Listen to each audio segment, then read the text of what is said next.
오늘 관심은 법무부와 검찰에 쏠렸습니다. 법무부 장관 출국길에서 도어 스태핑을 했고요.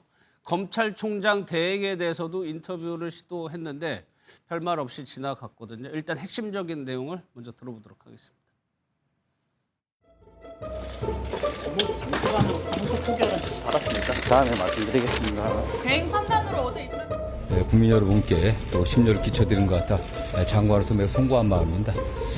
이 사건 관련해서는 원론적인 말씀을 드린다고 하면은 저는 성공한 수사, 또 성공한 재판이었다고 생각합니다. 전체적으로는 수사 결과에 대해서 법원에서는 제대로 판단했다고 좀 보고 있습니다. 그런데 항소 여부는 신중하게 알아서 판단해라. 맨 처음에 그렇게 얘기한 것 같습니다. 극소수의 정치 검사들이 정치적인 눈치를 보면서 수사를 해왔기 때문에 국민적 불신이 나온 겁니다. 검찰권을 너무 오용하고 남용했기 때문에 검찰 개혁하자고 하는 거 아니겠습니까? 제가 법무부 장관 취임한 이래 사건과 관련해서 노만석 검찰총장 대행과 통화한 적은 단 한 번도 없습니다. 네 분과 이 문제부터 짚어보도록 하겠습니다. 김종욱 전 민주연구원 부원장, 이승훈 민주당 전 전략기획 부위원장, 최경철 매일신문 편집위원, 정광재 전 국민의힘 대변인 나오셨습니다. 어서 오십시오. 안녕하세요. 먼저 지금 검찰의 상황부터 좀 살펴볼 텐데 검사장들이 집단 성명을 발표한 데 이어서요. 대검찰청의 연구관들, 검사들입니다. 검사들은 아예 노만석 지금 검찰총장 대행의 사퇴, 거취를 정리하라고 요구하고 있고 또 전국에 8개 대형 지청장이 있습니다. 지청이 있는데 지청장들 역시 집단 성명을 내면서 노만석 대행에게 대장동 항소 포기 경위를 자세하게 설명해 달라고 지금 요구하고 있는 상황입니다. 평검사부터 지금 지검장 수준까지 모두 다가 지금 무언가를 요구하고 있는 상황인데 먼저 지금 김종욱 부위원장, 지금 검찰의 행동을 사실상 검난이라고 봐야 돼요? 저는 검난이라고 하는 것 자체가 검난의 근거와 명분이 있어야 되는 거잖아요. 그러니까 지금 저는 근거와 명분이 뭔지 정확히 모르겠다. 오히려 지금 검난을 벌이고 있는 것은 이번 대장동 재판에 대한 판결 내용, 그다음에 거기에 따른 항소 문제라기보다는 검찰에 대한 수사 기소권 분리라고 하는 오래된 불만 자체가 검찰 개혁에 대한 반발. 이번 어떤 항소 문제를 통해서 제기된 내용이다. 말씀하셨던 것처럼 이 사실이 맞으려면 보면 항소 사유라는 게 있습니다. 형사소송법에 의하면 11가지 조건이 있는데요. 그중에 그걸 추려보면 사실을 오인했거나 법령을 위반했거나 양형이 부당해야 된다는 거거든요. 지금 얘기 들어보면 양형이 부당하다는 거 아니겠어요? 근데 양형이 부당하다고 하더라도 소위 구형량의 2분의 1 이상이 나오거나 중요 사건은 아니 일반 사건은 3분의 1 이상이 나오면 항소를 하지 않아도 된다고 얘기하는 건데 대부분 2분의 1 이상이 나왔거나 아니면 유동규나 정윤영 씨 같은 경우는 오히려 검찰 구형한 것보다 1년 더 나온 상황이에요. 그렇다면 항소를 하지 않아도 되는 상황입니다. 그럼 남아있는 게 뭐냐? 추징금 문제일 거예요. 구형이 한 검찰에서 7천억 정도 구형을 했는데 이 부분 같은 경우 항소를 하지 않으면 못 받는 거 아니냐 이렇게 얘기를 하는데 만약에 이게 문제라면 법원한테 문제 제기를 해야 되는 거죠. 왜? 법원은 1,120억 원만 문제가 된다고 봤어요. 그럼 제가 볼 때 이 문제는 소위 검찰총장 권한 대행 또는 법무부 장관 또는 이재명 대통령에 대해서 문제 제기할 게 아니라 왜 추징금을 1,120억밖에 안 했어? 이렇게 결정을 내린 법원한테 해야 되는데 그렇게 하지 않고 법무부 장관 또는 검찰총장 권한 대행 그다음에 이재명 대통령의 포커싱을 맞추는 건 검찰에 대한 기소 분리라고 하는 부분에 대한 집단적인 그간에 쌓인 분노를 이 사건을 통해서 표출하는 거로 보인다라고 저는 해석할 수밖에 없다. 그래서 허조순밖에 안 나옵니다. 지금 김종욱 부위원장 전체 다 이제 포괄해서 설명을 하나하나씩 한번 지켜볼게요. 지금의 검찰이 반발하는 거는 검찰 개혁의 반발이 그 밑에 근본적인 원인이 있다는 말씀이시죠. 최 의원께서는 어떻게 보세요? 지금 검찰의 반발, 집단 선명 내고 지검장들이 14명 정도 집단 선명, 지청장들도 8개 지청장들. 이 정도는 상황을 어떻게 보고 계세요? 저도 이 사안에 대해서 검찰이 항소를 포기했을 때 저도 깜짝 놀랐습니다. 이게 사건을 조금 많이 본 저 같은 사건 기자 했는 사람이나 그다음에 검찰이나 경찰의 수사를 좀 들여다본 사람이라면 이거 항소 포기하면 안 된다는 건 법상식에 부합하는 것이죠. 이게 왜냐하면 구형이 나왔고 그리고 1심 재판에서 관련자들에게 4년에서 8년 정도의 중형이 선고됐습니다. 그래서 언뜻 보기에는 중형 선고됐으니까 그냥 1심에서 그냥 이 수사기관이 의도했던 대로 관련자들이 중형을 받았네. 그럼 뭐 이대로 끝나도 되는 것 아니야. 이렇게 하기 쉽지만 그러나 실제적으로 재판 결과를 1심 재판을 들여다보면 무죄가 여러 건이 나왔습니다. 네. 뭐 전부 무죄는 아니지만 상당 부분 무죄가 나왔습니다. 성남도시개발공사에 뭐 한 4천억 원 정도의 손해를 끼쳤다. 그리고 또 직무상 비밀을 이용해서 7,800억 원 정도의 막대한 부당 이득을 취했다. 뭐 이런 부분들은 일부 무죄 그리고 상당 부분 무죄가 나왔습니다. 예. 이렇게 되면 검찰 입장에서는 무죄가 나왔기 때문에 항소를 포기하기 어렵습니다. 이게 수사 관행이 이렇습니다. 아니 자기가 실컷 수사해서 막대한 추지금을 그 법원으로부터 선고받아서 재산상의 비밀, 재산상의 손해를 극복해야 되는 것이 수사기관의 목적인데 그러한 부분에서 무죄가 나왔는데 이거 항소를 포기해버리면 범죄자들에게 수익을 얻게 하는 방관하는 거지 않습니까? 방치를 하는 것인데 이런 것을 수사기관이 받아들일 수 없는 것이죠. 그렇기 때문에 이 부분은 분명하게 항소가 필요한 것인데 항소를 하지 않았다는 것은 뭔가 굉장히 좀 흑막이 있는 것이 아니냐. 뭔가 있다? 그렇습니다. 이런 것을 의심을 불러일으키게 합당한 것인데 여기에 대해서 지금 검찰총장 직무대행도 말씀을 똑바로 못 하시고 법무부 장관도 나는 그 지시를 한 적이 없는데 그냥 한번 살펴보라고 했는데 이렇게 미심쩍게 말씀하시니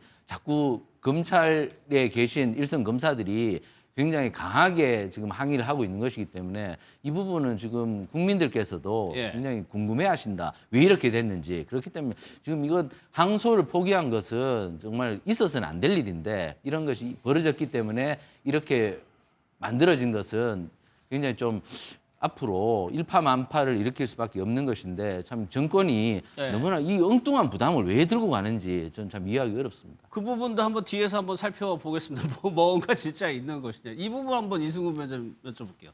박재혁 수원지검장이라고요. 공동명의 입장문. 그러니까 검찰총장 대행에 대해서 항소 포기 경위와 근거를 설명해달라고 공개적으로 요구를 했어요. 그리고 서울중앙지검장은 항소 포기 하루 만에 바로 사의를 표명을 했습니다. 그런데 이 두 사람 모두 이재명 대통령 집권 이후 이재명 정부에서 새로 임명된 지검장들이거든요. 그러니까 이재명 대통령 현 정부에서 인사권을 행사한 지검장들이 지금 다 반기를 들고 있는 형국이에요.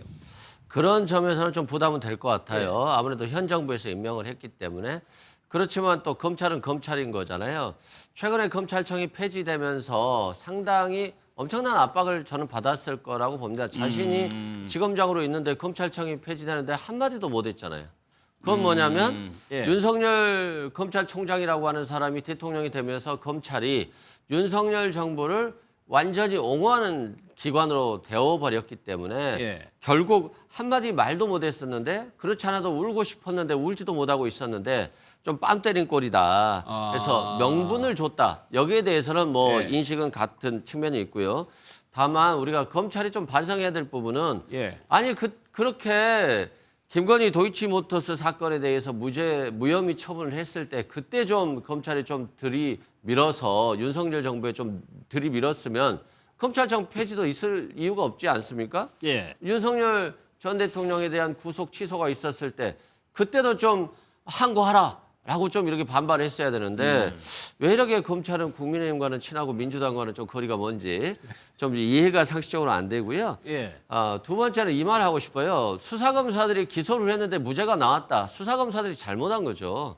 기소할 것을 기소했다거나 기소가 됐는데 제대로 기소가 안 된 겁니다. 그러니까 법원에서 일부 무죄 판결을 내렸지 않겠습니까? 예를 들어서 이해충돌방지법 같은 경우는 공소시효가 지났다는 거예요. 공소시효가 지난 건 당연히 검찰이 잘못한 거잖아요. 왜 공소시효 지난 것을 기소를 합니까? 그리고 또 일부는 무죄가 나왔는데 직무상 비밀을 활용했을 때만 이해충돌방지법이 적용되는 것인데 서판교 터널 부분은 직무상 비밀이 아니라는 거예요. 근데 이건 뭐 객관적으로 확인되는 부분 아니겠어요? 또 특정경제범죄 가중처벌법상으로는 5억 그 배임액이 5억 이상 50억 이상이어야 되는 것인데 손해액이 특정이 안 됐다는 거예요. 계약을 체결할 때는 손해액이 5억인지 50억이 넘었는지를 확인을 해야 되는데 계약 체결 당시에는 대장동 일당이 가져갈 액수 자체가 특정이 안 됐기 때문에 이건 형법상 업무상 배임에 해당할 뿐이라는 것인데 이건 대법원의 확고한 판례입니다. 그러면 항소하더라도 변경 가능성이 없는데 항소했을 때 변경 가능성이 있음에도 불구하고 항소를 하지 않으면 비난할 수 있죠. 예. 근데 대법원 판결에 의해서 변경 가능성이 별로 없는데 예. 마치 항소를 하지 않아서 뭐 7천억을 포기한 것처럼 예. 그건 말이 안 되지 않습니까? 검찰이 뭐 이의를 제기하고 문제를 제기하려면 왜 그러면 1심에 무죄 판결을 받았느냐에 대한 예. 설명도 좀 필요할 것 같다라고 생각됩니다. 결국에는 지금까지 뭐 지적해온 검찰권 남용의 일환이라고 보신 그럴 수 건가요? 있는 거죠. 예. 무죄가 나고 면소 판결 난 걸 왜 기소를 합니까? 그건 하지 말았어야죠. 그래서 예. 검찰권이 남용된 것이 결국 이번 사건 발단의 원인일 수 있다라고 말씀드립니다. 뭐 정성호 법무부 장관도 정치 검사라는 표현을 썼죠. 그러면서 이제 말씀하신 것처럼 앞서에서 검찰이 무언가 반기를 들었을 때는 왜 조용했느냐. 그게 윤석열 전 대통령 구속이 석방됐을 때도 한참 검찰이 상고를 한 안에서 논란이 됐었죠. 또 지금 민주당 안에서 나오는 얘기는 강백신 검사 이 개인에 대한 문제도 제기하고 있습니다. 어떤 내용인지 직접 보겠습니다. 내란 수괴인 윤석열 대통령이 형사소송법이 만들어진 이래 일자로 계산하던 기간을 갖다가 시간으로 계산해갖고 구속 취소 석방하는데 검찰이 어떻게 했습니까? 일선 검사들이 과연 여기에 대해서 제대로 반박했습니까? 그러지 않았습니다. 강백신 검사를 주축으로 하는 한 줌도 안 되는 정치 검사들이 국민과 민주주의에 대한 도전입니다. 자신들의 입맛에 맞거나 강압적인 정부에는 한 소리도 못하는 자들이 마치 뭐라도 된 듯 나대고 있습니다.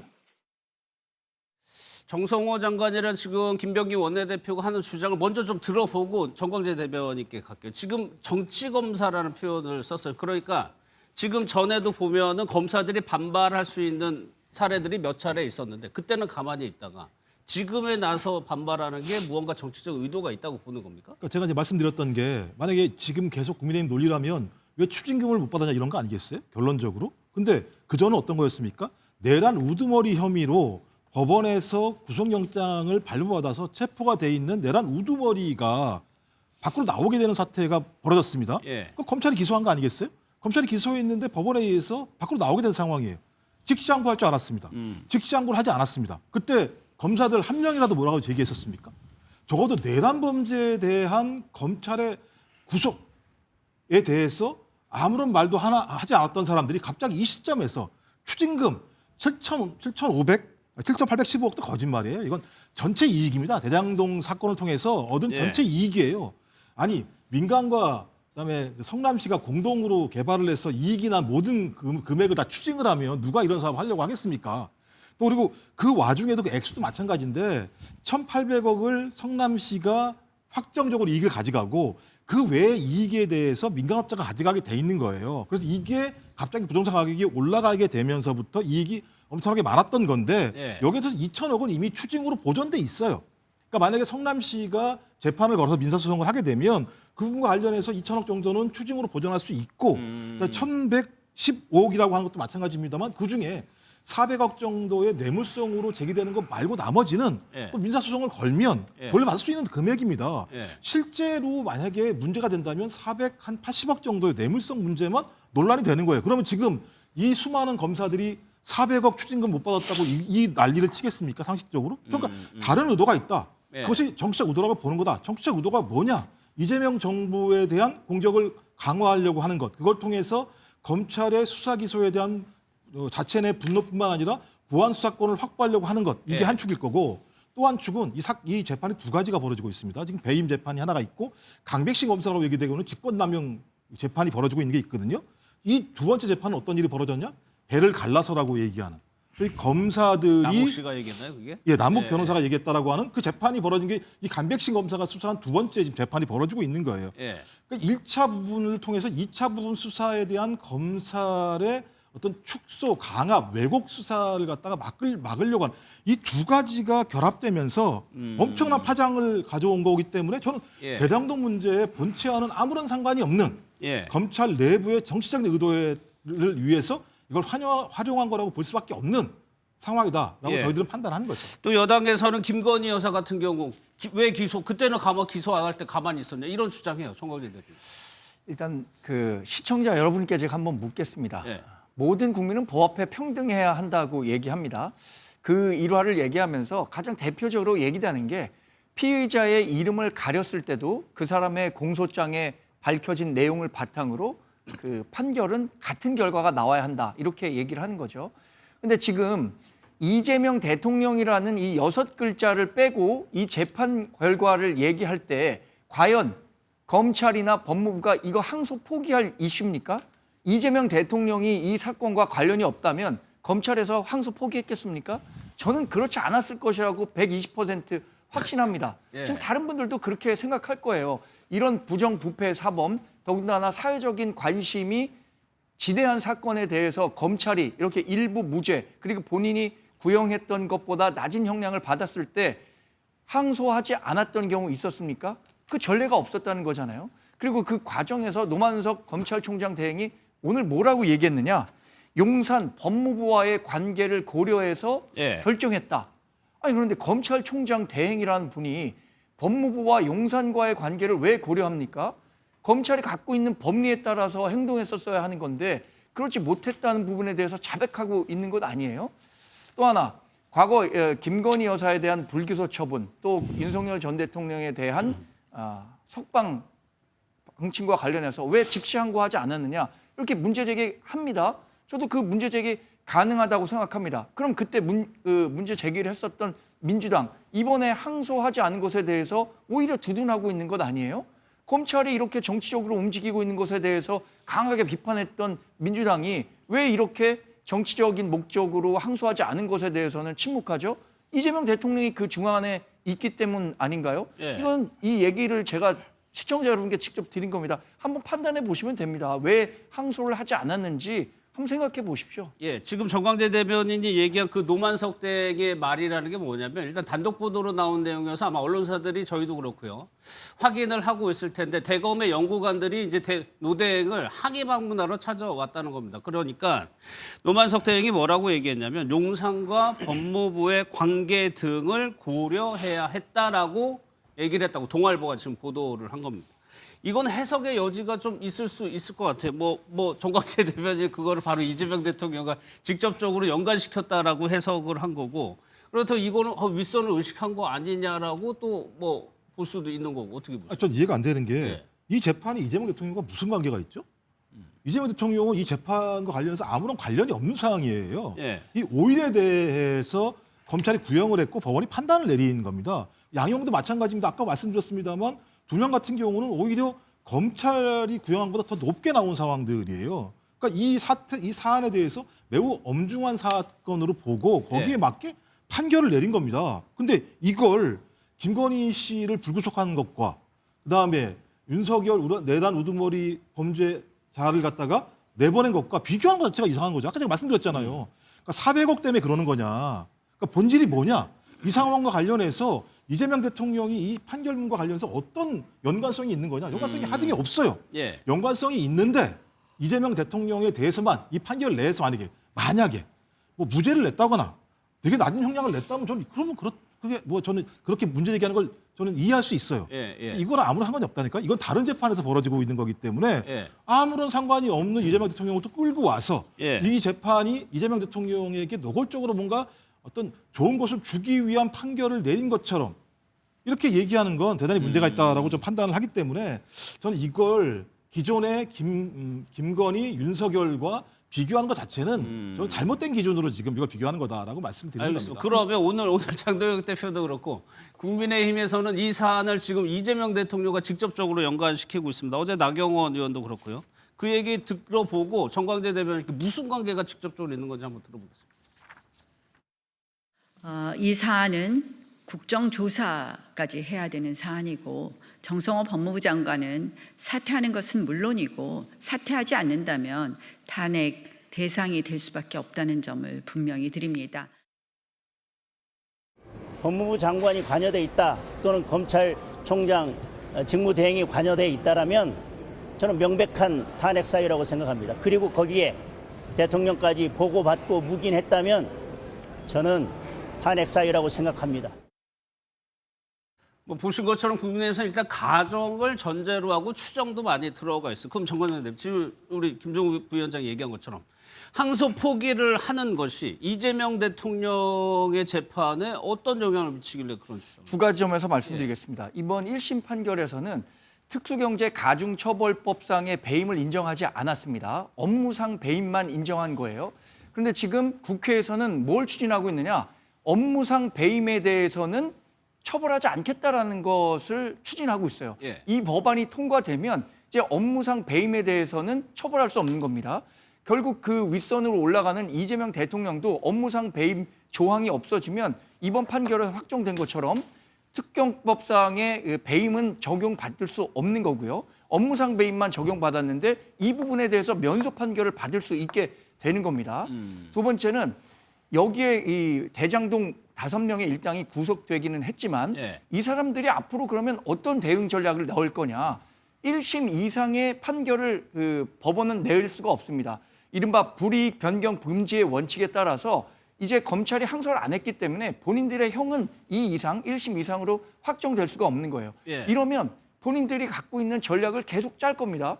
예를 들어서 남욱 변호사가 했었다는 검찰의 회유와 협박 있었다고 얘기하는데 이분이 왜 이 얘기를 하겠습니까?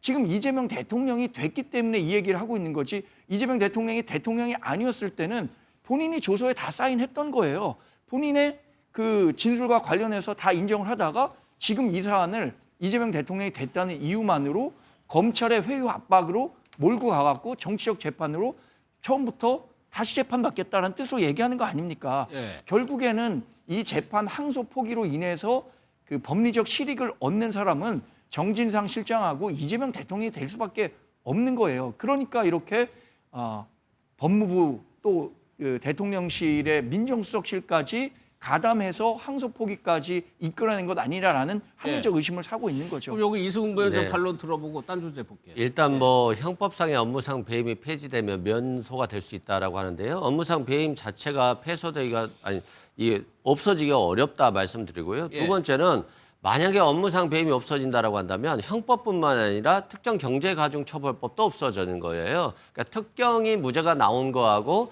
아무런 상관이 없다 말씀드리고 자꾸 이게 뭐 검찰이 항소 안 하면 대응 전략이 달라진다. 이재명 대통령이 현재 대통령이기 때문에 진술이 달라질 것이다라고 하는데요. 예.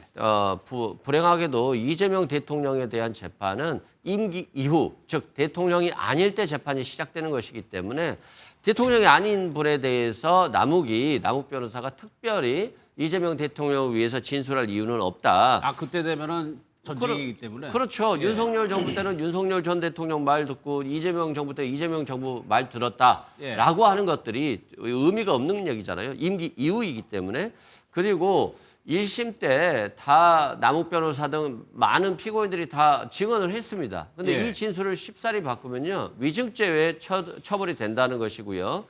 또 법원에서 이런 증언들은 검찰에서 회유와 압박에 의해서 그런 조서를 작성됐다 할지라도 법원에서 이미 다 증언을 했기 때문에 이 부분은 신빙성이 인정돼서 증언을 바꾼다 할지라도 큰 의미가 없어요. 예. 그런 측면에서 지금 뭐 이게 뭐 이재명 대통령을 위한 것이다라고 하는 것들은 사실과 전혀 다르다라고 말씀드립니다. 예. 지금 주진우 의원의 주장을 보면은 최 의원님, 뭐 주진우 의원이 대통령실에서도 근무했었고 검사 출신이고 교감 없이는 불가능하다고 좀 단정을 하고 있어요. 그런데 구체적으로 뭔가는 아직 없고요. 그러니까 그런 의심을 자꾸만 주진우 의원이 하는 것뿐만 아니라 예. 국민들께서도 하신다는 말씀이죠. 제가 아까 그 일반적으로 사건을 공소유지를 할 때 무죄가 난 사건에 대해서는 무조건 검사가 항소를 하게 돼 있습니다. 그것이 예. 관행이었고 그럴 수밖에 없는 것이 일반적인 원칙이었는데 이렇게 안 하니까 자꾸 의심을 하는 겁니다. 그런데 대장동 사건의 처음은 무엇이었는가 하면 경기도의 어느 언론에서 화천대유는 누구 겁니까? 라는 기사에서 시작된 겁니다. 근데 그때가 언제였는가 하면 민주당 대선 경선이 시작될 때였습니다. 네. 이낙연 후보와 이재명 후보의. 그러니까 민주당 내부에서 여러 가지 알력이 일어나면서 알력이 아니죠. 경쟁이었죠. 이낙연 후보와 이재명 후보의 경쟁 상황에서 그 언론인 보도가 나오면서 이낙연 후보 측에서 맹렬하게 공격을 했습니다. 이 대장동 사건에 대해서. 예. 그렇게 해서 이 사건에 대한 수사가 시작됐습니다. 그러니까 지금 이 사건은 정치 검사하고 전혀 관계가 없는 겁니다. 그렇기 때문에 그렇게 사건이 시작됐다면 이 사안은 민주당 스스로 명명백백하게 밝히는 것이 맞습니다. 그렇기 때문에 이 사안에 대해서 민주당이나 법무부나 의심을 살 만한 행동을 해서는 안 됩니다. 근데 지금 이 사안에 대해서 지금 당장 법무부가 그리고 대통령실이 의심을 살 만한 행동을 하는 것으로 지금 여겨지고 있습니다. 예. 그렇기 때문에 이 사안에 대해서 왜 이렇게 법무부나 대통령실이 이렇게 대응하는지 저는 이해가 되지 않고요. 이 사안은 지금 당장 오늘 이낙연 전 국무총리께서도 이 사안에 대해서 다시 한번 상기시키는 발언을 하셨습니다. 그렇기 때문에 이 사안에 대해서는 대통령께서 사실 피하시기가 어렵습니다. 이 사안은. 근데 이 사안은 또 나중에 대통령에 대한 재판이 재개되면 또 명명백백하게 가려지겠죠. 하지만 지금 대장동 일당에 대한 재판이 이루어지고 있는 상황에서 왜 이렇게 분란이 일어날 만큼 개입에 대한 의심을 살 만한 것이 이루어지는지 저는 이해가 되지 않습니다. 그렇기 때문에 이 사안에 대해서는 법무부나 대통령실이 굉장히 중립적으로 나가야 된다. 그리고 이 사안은 시초가 어떤 정치검사가 시작한 것도 아니고 언론이 시작했고 민주당이 제대로 규명하자고 얘기해서 수사가 확대된 것인데 이 부분에 대해서 왜 이렇게 지금 항소 포기가 이루어지는 이렇게 총극이 일어나는지 저는 이해가 되지 않고요. 그러니까 지금일수록 민주당이나 법무부는 제대로 수사해라. 근데 항소 포기는 좀 잘못된 것 같다. 지금이라도 유감을 표명해야 된다고 저는 생각을 합니다. 예. 일단은 정성호 장관 오늘 이재명 대통령과 전혀 관계가 없다고 얘기했고 대통령실도 입장은 안 내고. 아니, 그러니까 저는 예. 어떤 게 있는지 좀 말씀을 좀 해주세요. 그러니까 예를 들면 대통령실과 법무부가 뭘 했는지 알려주셔야 저희가 설명을 할 수 있는데 그냥 그런 거 같아라고 말씀하시면 평론하는 입장에서도 뭘 근거로 말씀하시는 거지? 그러니까 주진우 의원이 과거 법률비서관 할 때 윤석열 정부 이렇게 했는지 모르겠어요. 전 그런 걸 모르겠습니다만 이건 아직 증거가 나온 게 아무것도 없는 상황이잖아요. 증거가 없는데 추정해 보니까는 대통령실이 법무부 장관한테 뭐 얘기했을 것 같다. 또 법무부 장관도 검찰총장 원한대한테 얘기했을 것 같다. 이런 거잖아요. 다 추정을 얘기하는 거 아니겠습니까? 저는 증거가 없이 이렇게 얘기하는 건 부당하다는 생각이 드는 것이고 뭐 자기 정권을 했던 것 같다가 다른 정권도 할 거라고 생각한다라고 저는 판단이 드는 거 하나하고 또 하나는 예를 들어 검찰이 수사 잘했으면 아무 문제 없는 거예요. 제가 알기로 천화동인 5, 6호 아직까지 기소도 안 하고 있어요. 검찰이. 그러니까 선택적이에요. 그다음에 또 동일한 사건으로 아까 지금 뭐 판결이 나온 재판 말고도요. 또 동일한 사건으로 이제는 다른 명목을 가지고 정진상, 이재명 두 사람을 갖다 엮어서 또 재판을 또 하고 있는 게 검찰이 했던 행태들이에요. 그리고 무죄가 나오면 무조건 뭐 항소한다? 예를 들면 지금 무죄가 나온 게 아니잖아요. 대체적으로 양형은 더 높게 나온 거잖아요. 추징금 문제만 걸려있고 몇 가지 정도만 문제가 있다라고 나온 거잖아요. 이렇게 나오면 어디를 따라야 되느냐? 무조건 항소가 아니라 아까 형사소송법, 검찰 내부의 내규에 따라서 결정하는 거예요. 그걸 가지고 판단한 거예요. 그리고 검찰청법에 의하더라도 검찰청에서 상급 검사는 하급 검사에 대해서 지휘 감독할 수 있게 돼 있습니다. 지휘 감독한 내용이 문제가 있으면 하급 검사는 검찰청법에 따라서 이견을 제시할 수 있어요. 그럼 이런 아주 상식적인 일들이 벌어진 건데 저걸 집단항명으로 나온다고 얘기하는 건 법적인 테두리가 아닌 정치적인 행태로 지금 검찰이 여기에 대해서 항명하는 거다라고 볼 수밖에 없다라는 말씀 드리는 거기 때문에 아니 법을 가장 잘하시는 검사라는 양반들이 법을 가지고 얘기하지 않고 저렇게 집단적인 정치적 행태를 하고 있는 건 정치적 중립 부분을 위반하고 있다라고 저희가 볼 수밖에 없는 것이고 계속 비판하실 거라면 법무부 장관이 어떻게 지시했는지 명확한 증거를 내십시오. 검사니까 더 잘하실 거 아니에요. 그러니까 대통령이 뭘 지시했는지 밝히세요. 밝히지도 않고 저것이 무슨 예를 들면 음흉한 뭐가 의도가 있는 것처럼 말씀하시는 건 검찰이 지금까지 해왔던 그러니까 특수부가 매우 지금까지 계속 해왔던 방식의 음흉한 정치적인 수사예요. 저런 태도가. 그러니까 오늘 정성호 장관은 의견을 밝혔다고 했고 이것이 검찰 지휘권 뭐 이런 거 논란이 있는 거 청구됩니다. 왜냐하면 이 법무장관이 수사 지휘할 수 있죠. 서면으로만 할 수 있습니다. 그런데 누구도 지금 서면으로 수사 지휘권이 행사됐다라는 이야기는 하지 않고 있습니다. 만약에 구두로만 이어졌어도 이거는 직권남용과 직무유기로 처벌될 수 있는 거예요. 지준우 의원이 대통령실과 법무장관 교감 없이 불가하다 이 얘기했는데 물론 뭐 보수 정권에서 이랬습니다. 조응천 전 의원이 오늘 아침에 방송에서 무슨 얘기했냐면 조응천 전 의원도 박근혜 정부 민정수석실에 있긴 했지만 모든 일에 대해서 검찰과 법무부 민정수석실에 대해서 이런 중요한 사안에 대해서 논의를 안 할 수 없다는 겁니다. 이거 논의 안 했다고 보는 게 오히려 비합리적이죠. 그러면 어떤 의혹이 있는지 그 근거를 제시하라고 하는데 그럼 국정조사나 특검 같이 하자고 민주당 동조해 주십시오. 제가 생각하기에 특검이든 국정조사든 이거 3일만 하면 당시 목요일, 금요일 이틀 동안에 법무실, 검찰총장 또 서울중앙지검장과 민정수석실 간에 어떤 내용들이 오고 갔었는지 조사하면 금방 나올 내용입니다. 예. 이거 2023년에 있었던 최혜병 사건과 저는 유사한 맥락이 있다고 봅니다. 당시에도 윤석열 전 대통령의 경로를 숨기기 위해서 여러 가지 의혹이 제기됐는데 당시 우리가 집권했었을 때 다양한 쉴드를 쳤죠. 그러나 지금 특검까지 온 사안을 놓고 본다면 저는 같은 맥락으로 진행됐을 것이고 분명히 700으로 시작되는 전화 검찰 어디든 갔을 거라고 생각합니다. 그 반론을 듣고 다음 내용으로 가요. 우리가 직권남용죄를 좀 이해를 잘 못하는 것 같아요. 무조건 무슨 일만 있으면 직권남용죄를 주장하는데 이게 실은 윤석열 정부에서 나온 거거든요. 윤석열 전 대통령이 검찰총장 시절에 만들어낸 법리예요. 이 직권남용이. 그런데 직권남용이 잘못하면은 지휘부가 뭔가를 지시하면 다 잘못된 직권남용이 돼버린 거예요. 그러면 이 결재권 있는 사람은 대검이나 중앙지검장인데 담당 수사부서장이 결재권자가 돼버리는 꼴이에요. 이게 직권남용이 된다라고 한다면.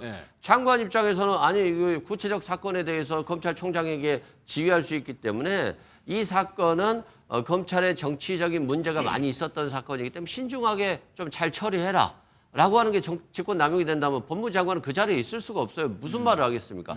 그렇기 때문에 이런 것들이 뭐 최혜병 사건과 전혀 다르다 말씀드리고요. 대검이 수사 지휘를 하는 것이고요. 중앙지검장이 그걸 받아들인 거잖아요. 본인이 못 받아들이겠으면 항명하고 그냥 항소했으면 되는 거지 않습니까? 근데 항소하지 않고 조언을 받아들인 이후에 사표를 내는 것도 저는 적절치 않다고 봐요. 사표를 낼 그런 결기가 있으면 항소하면 되는 거잖아요. 그러고 나서 사표하면 되는 건데 다 받아들이고 나서 이제 와서 저렇게 마치 뭔가 문제가 있는 것처럼 얘기하는 것들은 저는 적절치 않다 생각합니다. 알겠습니다.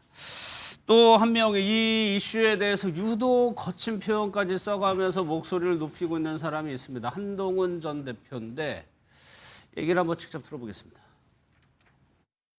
만약 이재명이라는 이름이 없는 이런 사건에서 어떤 검사가 이런 수천억 배임에서 몇백억만 인정되고 뇌물 무죄나고 이런 사건에서 항소 포기하겠다고 했다면 법조에 상식 있는 사람 모두 다 이렇게 얘기할 겁니다. 첫째, 돈 먹었다. 둘째, 이 검사 백 받았다. 대표님? 셋째, 미쳤다. 이 셋 중에 하나입니다.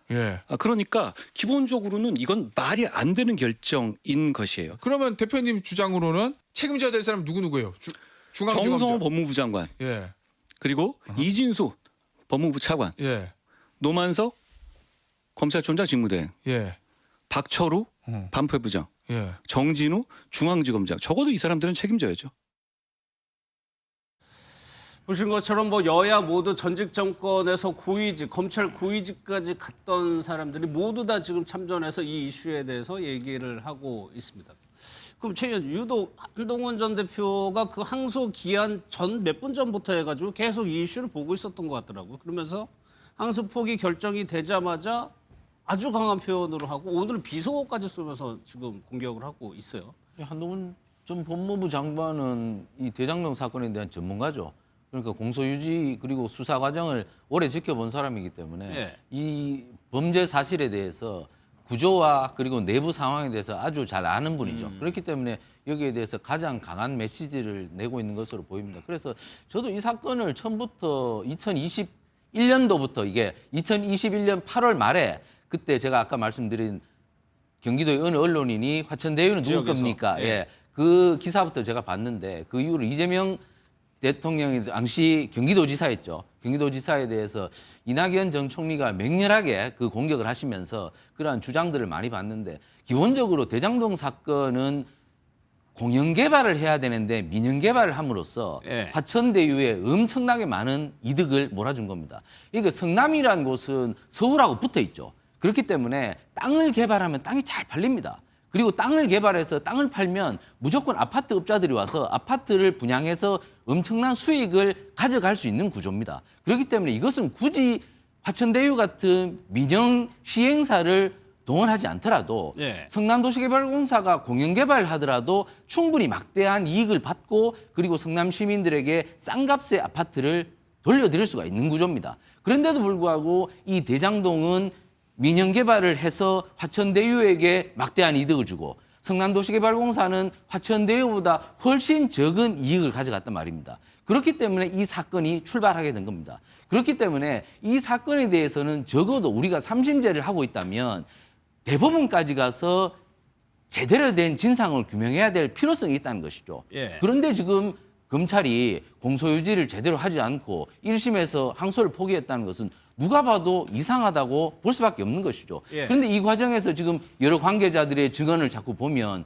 서울중앙지검장이 오늘 사퇴를 했죠. 그러니까 외부의 압력이 있었다는 투로 발언을 하면서 사퇴를 했단 말입니다. 그렇기 때문에 지금 이 사안에 대해서 의심이 일파만파로 번지고 한동훈 전 법무부 장관이 이 사안에 대해서 잘 알고 있으니까 계속 공격을 하는 겁니다. 예. 그러니까 제가 아까도 말씀드렸다시피 왜 이 정부가 이렇게 엉뚱한 일에 일파만파를 만들고 국민들의 의심을 살 만한 그 행동을 하는지 그것이 이해가 안 된다면, 그렇다면 제가 이해가 안 되면 그 안에 정말 흑막이 있는 것인가 하려면 특검을 해야 됩니다. 정말 특검을. 특검을 하면 한 일주일 만에 모든 것이 나오지 않겠습니까? 저는 국민들에게 이실직고하고 제대로 된 진상 규명을 할 의무가 있다고 저는 생각합니다. 한동훈 전 대표 뭐 SNS 글에 대해서 정성호 장관이 아까 답변한 내용이 CG로 있었는데 오늘 정성호 장관이 무려 20분 가까이 도어 스태핑을 넘어선 얘기를 했습니다. 여기에 대해서 본인은 또 어떻게 했냐라고 반박을 했는데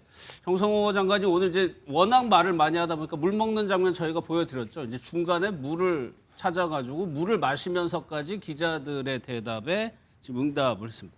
글쎄 한동훈 전 대표가 지금 유독 여기 뭐 계속 현안에서 목소리를 내왔지만 지금 여기가 본인이 지금 목소리를 낼 때라고 판단을 했을까요? 뭐 일단 저는 정성호 장관의 심정이 이해가 돼요. 저도 지금 막 목이 막혀요. 말을 많이 하고 싶어서 물을 마시면서 일단 사실관계만 확인을 하면 왜 민영개발이 아니라 공영개발할 거냐? 이거 박근혜 정부가 민영개발하라고 했던 거 갖다 바꿔서 공동개발을 한 거예요. 그러니까 이거 박근혜 정부가 잘못한 거다라는 말씀드리고 그럼 왜 공영개발 안 했느냐? 이게 그 성남도시개발 같은 경우 시드머니를 만들 수가 없었어요. 그러니까 공영을 통해서 할 수밖에 없었던 상황이었기 때문에 이거 사실관계를 하나 말씀드리고 저는 오히려 한동훈 전 법무부 장관은 이 내용을 더 정확히 할 거라 저는 생각을 합니다. 오히려 2020년, 2023년에 어떤 일이 벌어졌느냐. 검찰에서 대장동 사건과 관련돼서 수사팀이 바뀝니다. 예. 그다음에 그 이후에 또 다른 게 뭐냐면 대북송금도 마찬가지면 수사팀이 바뀝니다.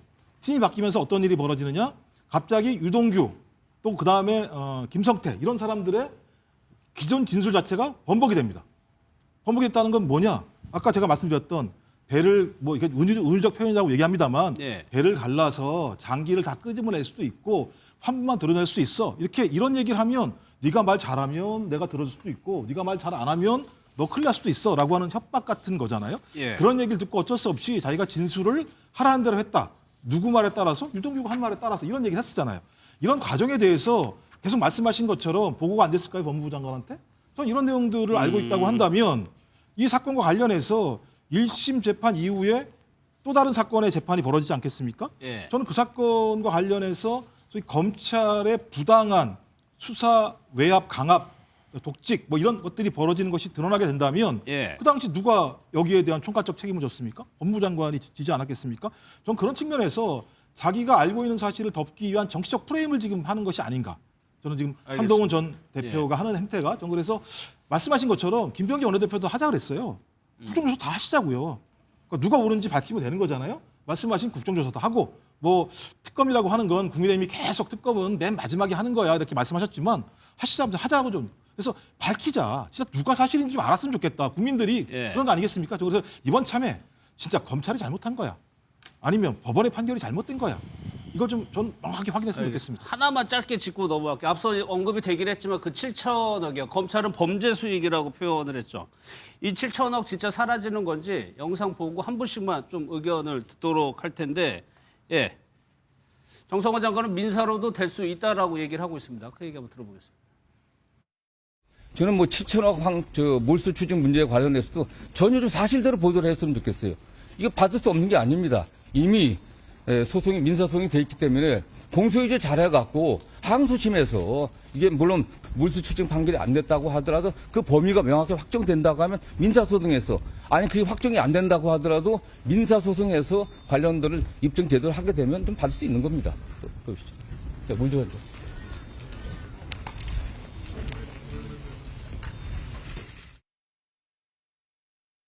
김만배 씨에 대해서 추징금을 검찰은 6,100억을 내려달라고 했습니다. 구형량이 네, 이게 배임 액수가 네. 6,100억이냐 아니냐는 건 상당히 중요한 의미인 것이요. 징역 8년 나왔지 않습니까? 예, 8년요. 현재 피해액을 가지고 환산을 해봤어요. 수감하는 하루당 얻는 이익이 2억입니다. 그러니까 제가 2억짜리 세계 신기록급의 고액 알바라는 표현까지 썼는데 하루에 수감하면 하루당 2억씩 버는 택이거든요. 그러니까 검찰 추징액이랑 1심 판결 차이가 김만배 씨는 한 5,600억 정도 난다는 거고 남욱 변호사는 뭐 1,000억 정도 난다는 겁니다. 이거를 찾을 수 있느냐 없느냐고 지금 의견이 갈려요. 일단은 이수근 부위원장께서 지금 민사로도 가능하다고 법무부 장관은 얘기하고 있거든요. 실제 지금 민사소송 진행 중입니다. 예. 실제 민사소송을 제기했고요. 남욱 변호사 등을 제기했고 그 진행 중인데 문제는 이 형사하고는 다릅니다. 형사에서 어떤 결과가 나왔을지 몰라도 민사에서는 또 그 배임의 액수를 특정할 수 있다라고 하면 받아낼 수는 있거든요. 예. 다만 이게 쉽지는 않은 게 예를 들어서 뇌물을 한 5억을 줘서 이 사업권을 땄는데 그 공사업자들이 열심히 해서 수익을 많이 냈어요. 그럼 이 뇌물은 몰수하고 추징할 수 있지만 수익금 전체를 다 몰수할 수 있느냐. 이건 또 다른 문제거든요. 그리고 자꾸 마치 항소만 했으면 이 7천억을 환수할 수 있었는데 항소하지 못해서 못 받았다. 뭐 당연한 것처럼 얘기해요. 그럼 1심 판사들은 바보가 아닌 거잖아요. 1심 판사들도 당연히 유죄 판결을 쓰고 싶었겠죠. 이 잘못된 부분에 대해서. 예. 그런데 이 계약을 체결했을 당시에는 배임 액수가 특정이 되질 않아요. 그럼 예. 특경가법을 적용할 수 없기 때문에 이건 대법원의 확고한 판례이기 때문에 어려운 겁니다. 그럼에도 불구하고 검찰이 마치 특경가법 한번 해보자. 되면 예. 좋고 안 되면 말고 했다가 형법상 업무상 배임만 인정이 됐을 때 이걸 항소한다라고 해서 변경되지 않는다라고 한다면 전혀 의미 없는 얘기거든요. 또한 지금 유동규 씨 뭐 많은 형이 나왔다라고 합니다. 근데 유동규 씨가 이재명 후보에 대해서 계속적으로 공격을 하면서 대통령에서 선거에서 낙선시키려고 했잖아요.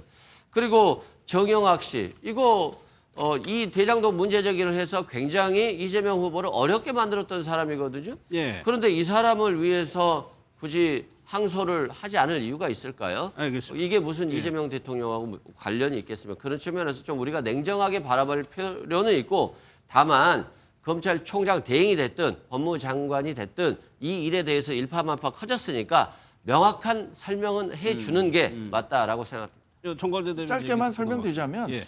형사 소송을 통해서 이렇게 그 추징할 수 없는 사안에 대해서 민사 소송을 한다고 했었을 때 받을 수 있을까? 형사 소송과 민사 소송이 갖고 있는 법적 그 책임이 다르다고 생각하기 때문에 예. 형사 소송을 통해서 이걸 다퉜어야 하는 겁니다.